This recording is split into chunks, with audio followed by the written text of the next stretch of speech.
السلام علیکم دوستو، آج بات کریں گے ٹائم ٹیبل کی، ورک سکیجول اور جو ڈیوریشن ہے، ڈیوٹی ٹائمنگ، اس کے بارے میں۔ عمان میں چونکہ آپ کو پتہ ہے گرمی جو ہے وہ بڑھ رہی ہے، اور جون، جولائی، اگست جو ہیں یہ بہت زیادہ گرمی پڑتی ہے۔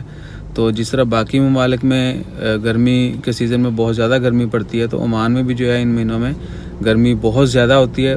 تو اس کو نظر میں رکھتے ہوئے گورنمنٹ نے اعلان کیا ہے کہ تمام مزدور جو ہیں آؤٹ سائڈ کام کرتے ہیں، اسپیشلی کنسٹرکشن سائٹس پر، ان کو 12:30 سے لے کے دوپہر 12:30 سے لے کے 3:30 یعنی 12:30 سے لے کے 3:30 بجے تک جو ہے وہ 3 گھنٹے کی ریسٹ دی جائے گی، جو کہ اس سے پہلے 1 گھنٹہ یا کچھ کمپنیز 2 گھنٹہ ریسٹ دیتی تھیں۔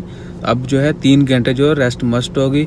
So it is our right, یہ ہمارا حق ہے۔ وہ تمام دوست احباب جو کسی بھی کنسٹرکشن سائٹ پر یا آؤٹ سائڈ کام کرتے ہیں، ان کو جو ہے یہ الاؤ ہے 3 گھنٹے کی ریسٹ جو ہے وہ لینا۔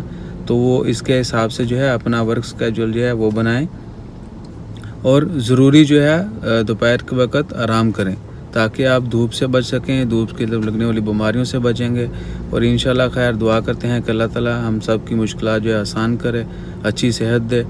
تو اپنا خیال رکھیے گا زیادہ سے زیادہ، اور نوٹ کر لیں، اپنے دوستوں سے بھی شیئر کریں، تاکہ سب کو پتہ ہو کہ ان کا حق کیا ہے۔ دس از آور رائٹ۔ ایسا نہیں ہے کہ بہت ساری کمپنیز جو اگنور بھی کرتی ہیں یا مزدوروں کو اوور ٹائم کا لالچ دے کے ایسے ویسے۔ سب سے پہلے آپ کی صحت اور آپ کا حق جو ہے اس کو ضرور اس کا خیال رکھیں۔ تو مجھے امید ہے کہ آپ سب لوگ جو ہے اپنا خیال رکھیں گے انشاءاللہ خیر۔ وہ تمام دوست جو بھی اس فیلڈ میں کام کرتے ہیں، ان کو they should take this rest, تاکہ ان کی صحت جو ہے وہ بہتر رہے۔ اور اس کے ساتھ ہی کرونا کی وجہ سے جو بیماری کرونا کی چل رہی ہے، اس سے بچنے کے لیے بھی جو ہے آپ ضروری اقدامات جو ہیں وہ بھی ضرور کریں، تاکہ کرونا سے بچا جا سکے۔ اور جتنا ممکن ہو سکے صفائی کا خیال رکھیں، اپنا خیال رکھیے گا، دعاؤں میں یاد رکھیے گا۔ چینل کو سبسکرائب کرنا مت بھولیے گا۔ جزاک اللہ، اللہ حافظ۔